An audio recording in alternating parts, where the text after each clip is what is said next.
All that shit make a difference. So you're right about that. Yeah. Mother boxing in the building was goody. Was good. Yo, fellas, was good, champ.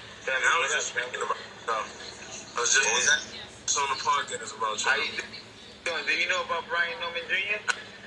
I do. I've been in the gym with him a couple times. Okay. What's up? I seen him. I seen him in Boost Bar. Oh, you seen this? Tell me what you thought Yeah, about I've seen it. What did you think? I thought it was good, but like I said before, you know, no fault to Pops, but I had said that I didn't even know who Norman was at first, and then I started looking him up and stuff like that. But I saw the sparring, but I thought the skill set from When? It's probably last year. Last year. Boost ain't get the best of my son last year. Yes, he did. No, he did. On the road. No, he didn't. No, I mean, listen. Opinions are like buttons. You're right. Everybody got one. You're right. Yeah, man, like, bro, you're right.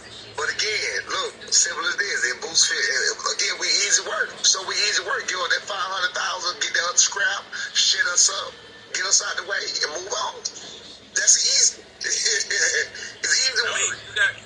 But you know, boxing ain't as easy as everybody think it is. And everybody in here can tell you that. This deal right here with Eddie Hearn and the people with the actual money and with what I'm saying, this was easy to do and this was easy to make. This was easy. That's why I figured it was easy to make with Floyd. And guess what? How long did it take for that to happen?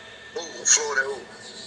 Zab's fight with Floyd was easy to make. Zab had a big name behind him, so did Floyd. That was easy to make. That ain't never happened until later on. It ain't happened until Floyd wanted it to happen. It's not about, everybody know boxing. It's not about, two fights, won the fight. Apparently, in this situation, everybody wanted to happen. Apparently. I don't think Eddie wanted to happen. Apparently, everybody wanted to happen, but I don't think Eddie wanted to happen. Clearly not the powers that be. You know what I'm saying? Everybody, I was just talking about this on another podcast. Everybody went to literally from Floyd Pacquiao, Floyd Zab, Thurman and Earl and Crawford. Them joints never happen when we want them to. Them joints always happen probably too late, too short. When somebody got the upper hand, when the powers that be know what's going on, and it's no fault to boxing. Like, that's just boxing. It's a business disguised as a sport. You got to deal with it at the time. So, but I want to see you. Well, I tell you what. As far as what you just said, these boys are both young as hell. My boy 23, my boy 23, Boost 27. They ain't gonna get old no time soon. Listen, I'm getting old, and I've been wanting to fight the best for a minute, and these dudes running for me. Whatever his name is, Champ Clark just fought that bum. Okay. I'm gonna stop the video there. Shout out to be for champ. Zab Judah and also Coach Rail. All of them.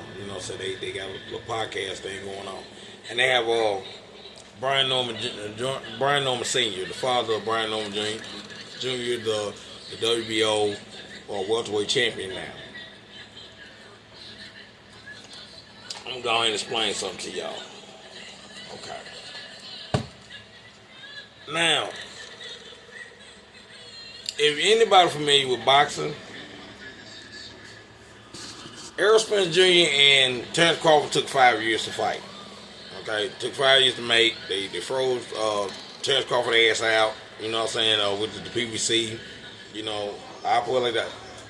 All the major champions was in. All the major guys was on PBC type. And Terrence Crawford was on Top Rank.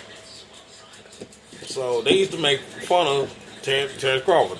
Call him Top Rank Toby. You know what I'm saying? Bob Aaron ain't gonna never let you fight and like that or whatever. Which Al Heyman like literally froze that boy out. He did not want none of his fighters to fight Terrence Crawford. Only two fighters out of Errol Spence Jr., Sean Porter, Keith Thurman, Danny Garcia. You know what I'm saying, and you Dennis Ugas. You know what I'm saying. There's only two of them out of the five falling. So it got to a point that Errol Spence Jr. had WBC, the IBF, and the WBA belt. Terrence Crawford had WBO. So remember,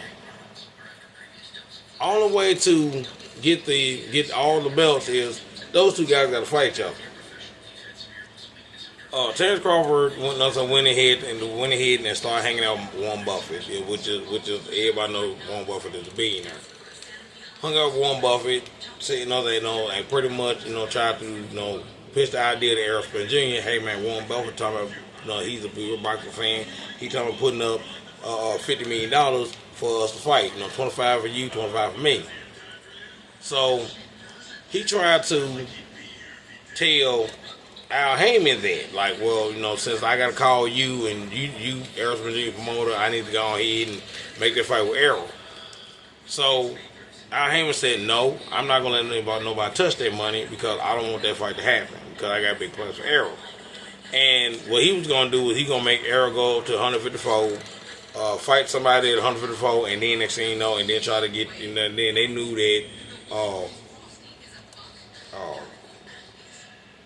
Canelo Alvarez was coming. So they were like, well, he going to like 2 to 3 weight class, go fight, what's going on? You know what I'm saying? We go 2 3 weight class, go fight him, and win, lose, draw. That's your last fight. You know what I'm saying? You walk away with your faculties and the money that we don't gave to you. Errol Spence Jr. like, well, I'm not. Well, I don't have that much time. I don't pretty much. This is Errol Spence Jr. and I'm not. I'm not being wishy-washy anything. This is the thought of Errol Spence Jr. Okay, well, first of all, I turned from leaving, a high-rise apartment, you know what I'm saying, to all the way up to a ranch. Now I got chickens, now I got horses, now I got this, now I got that now, and I'm staying at a ranch now. All this shit after the car accident. I got into it with, Mo 3 and his gang and all that stuff like that. That shit was going on, I had to change my whole entire life. I damn near died as far as the car accident situation. I was driving a Ferrari. They flipped up. They flipped over about 5, 6 goddamn times. I flew out that motherfucker. Damn, I broke my damn neck. Knocked all my damn teeth out of my mouth. I'm sitting in the ICU for about a week. I need to go ahead and get this payday. So Errol Spence Jr. said, you know what, I promised nothing. So he made these shirts called Strap Season. He was like, well, think about it. He's supposed to be this big ass shark that knocked on everybody's door. It's 4 people's doors he knocked on. You know what I'm saying? The first door was Carl Brook. For the IBF, he beat Carl Brook for the IBF. He got that belt. Then he beat Sean Porter. You know what I'm saying, which is the WBC belt. He got that belt. And then he finally beat Dennis Ugas, won the WBA belt. And there's only one door to open up, and it's a TC, which is Terrence Crawford. That's supposed to be him, you know what I'm saying, knocking on that door or whatever, and finna get with that last belt. So he made everybody pay $80 for this damn shirt that he had intentions to go up to 154. So so shout out to the boxing wars, the guy to do the boxing wars or whatever. He was pissed off. He said, man, I got 2 shirts that I paid $80 a damn piece for. You talking about strap season and strapless season? Man, I'm tired of this nigga fucking lying. So the fans got to a point that it's like, either y'all gonna fight or y'all gonna be bullshitting. On Errol end, everybody started realizing that Errol was kind of bullshitting. Because when he got back when he got back, and I think he defended the belt against Danny Garcia, the IBF and the WBC belt against Danny Garcia, he went around and said, I'm not worried about Terrence. Terrence should be worried about me. And he just came from off a car accident, you know what I'm saying, and went right back to, you know, they went right back into fighting again, you know, like 9 months later. So Terrence was there at ringside, you know what I'm saying, in Texas. And Errol Spence Jr.'s fans surrounded Terrence and his family. Like they're going to do something to him. So that's how bad it got as far as, you know what I'm saying, the fans and they getting involved and all the other stuff. So, long story short, Errol Spence Jr. got the 3 belts. Terrence Bud Crawford got that 1 belt, the WBO belt. So, after he pretty much pitched the idea to Errol Spence Jr., you know what I'm saying, about Al Haymon do not want to fight because, you know, I offered that $25 million. You don't want to fight this and that or whatever.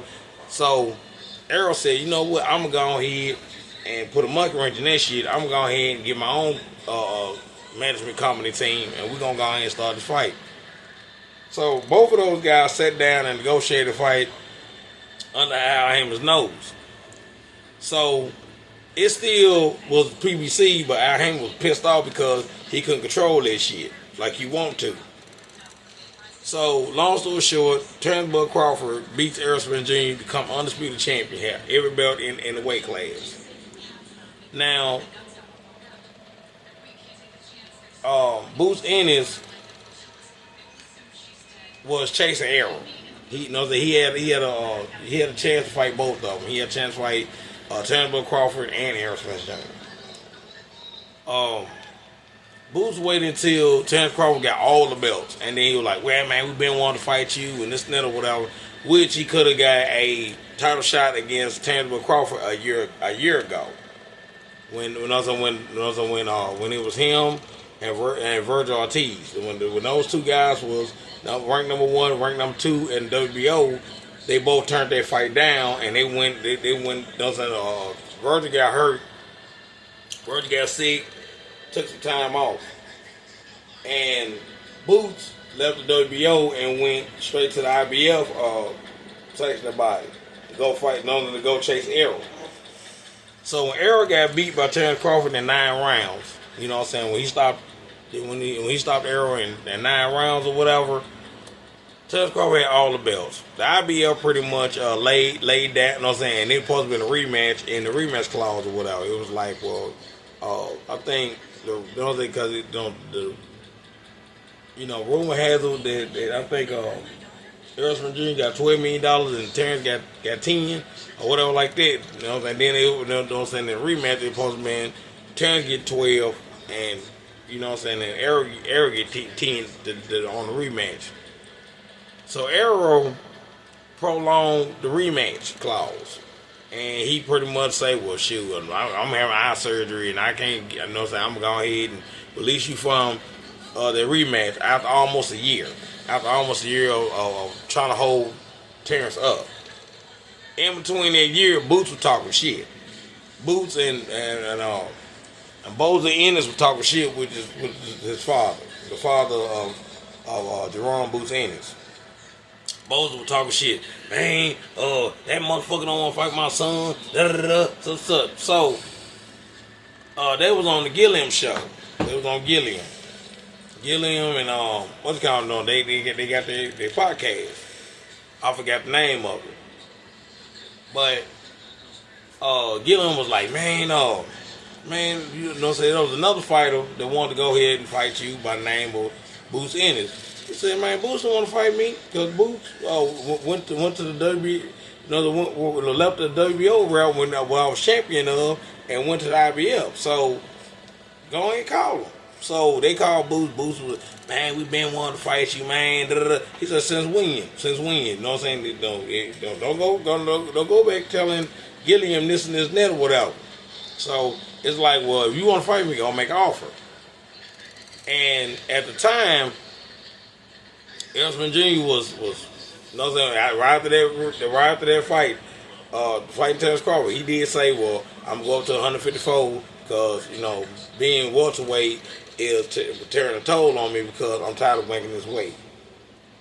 And Terrence Crawford said the same thing. Well, if we do got a rematch, it's gonna be 154 because I ain't gonna be able to make the weight at welterweight. So, in a nutshell, Terrence Crawford gave up all the belts to go up to 154 to fight Mandamov. Mandamov had the WBA belt at 154, with junior middleweight, and he fought him, got the belt. So that left Boots Ennis.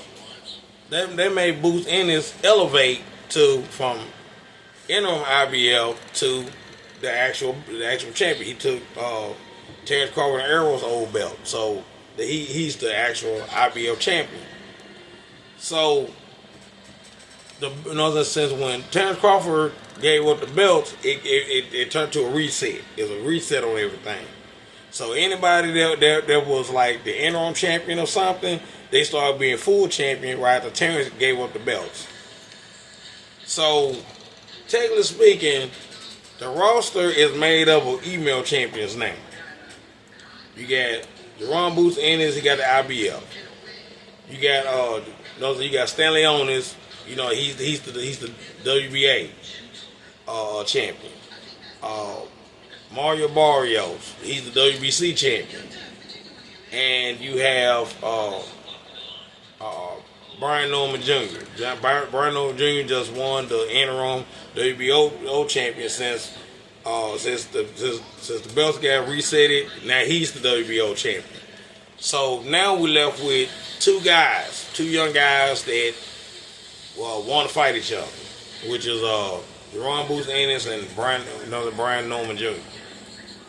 Now you have two different sides. It's arguing back and forth. Man, you got Boots in the side. Man, dude, man, they don't want to fight Boots. Man, they need to go and take the deal. They need to go and take their deal, man. They turned down their deal. So this was going on. Brian Norman Jr.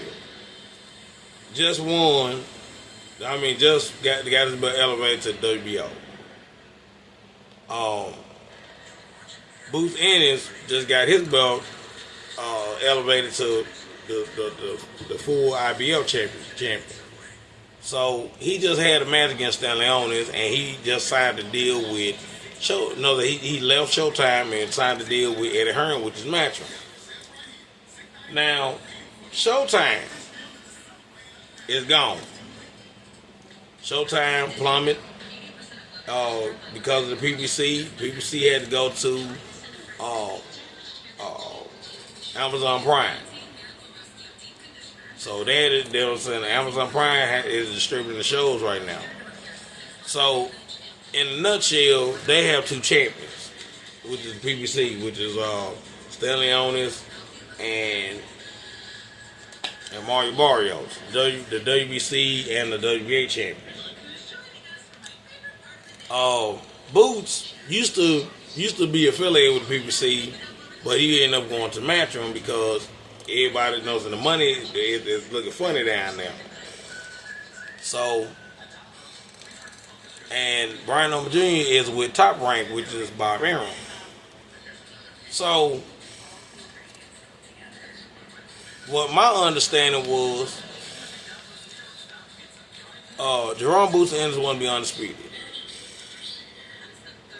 Mario Barrios' team turned the fight down because they tried to go ahead and fight a aging Pacquiao, because Manny Pacquiao is supposed to be coming back to boxing.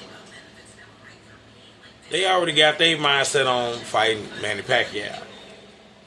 So that's a big name. He's familiar. He's old. There's a good chance we can have a name under our belt. Fighting this dude.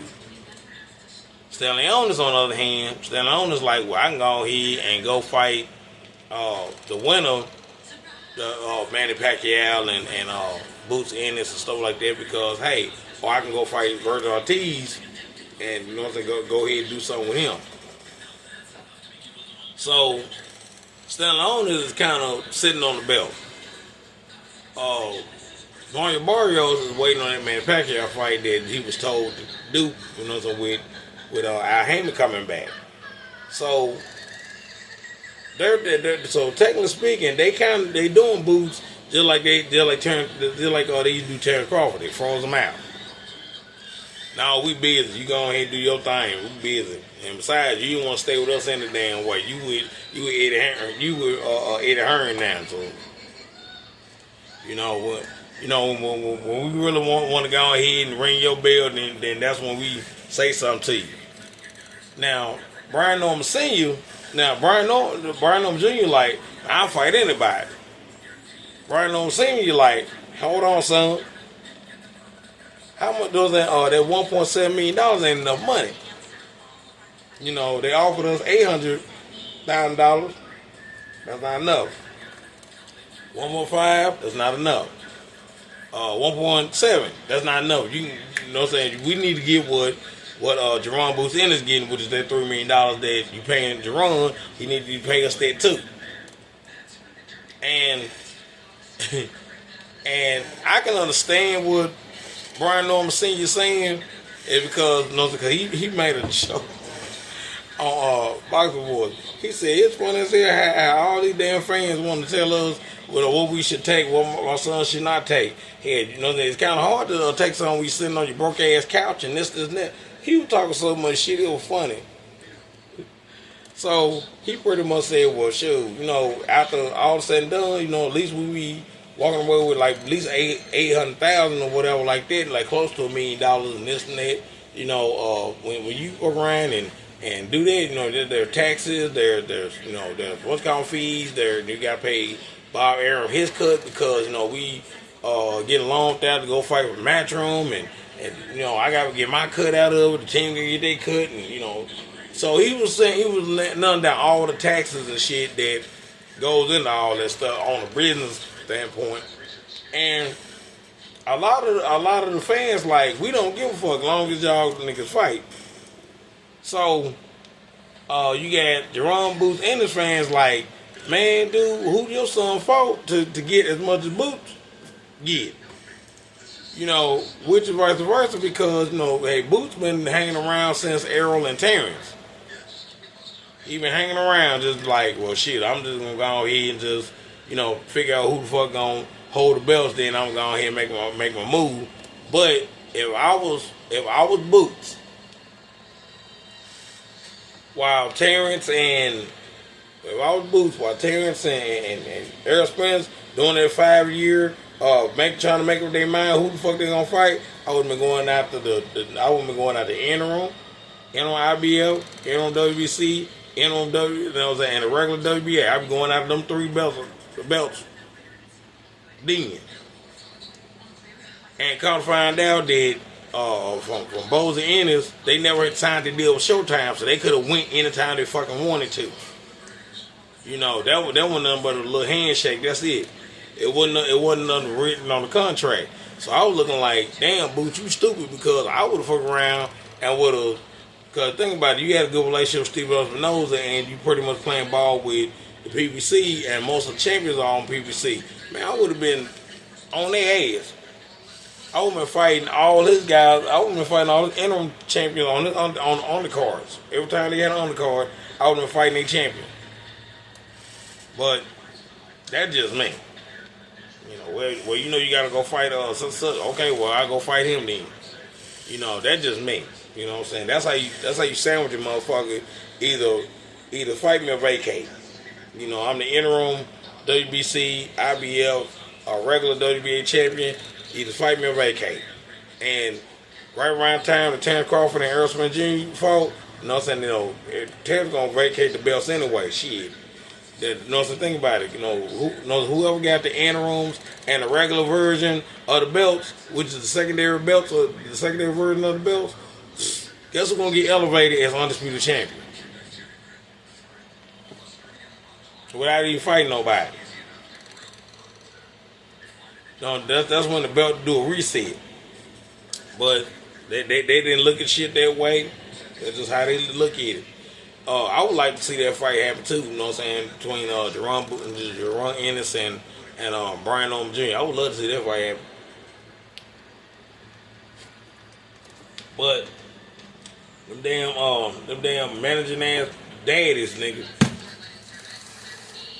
You know what I'm saying? Brian Senior and Bozy Ennis, those two dudes, they talk more shit than the kids do. They talk more shit than their sons do. But I would like to see that fight though.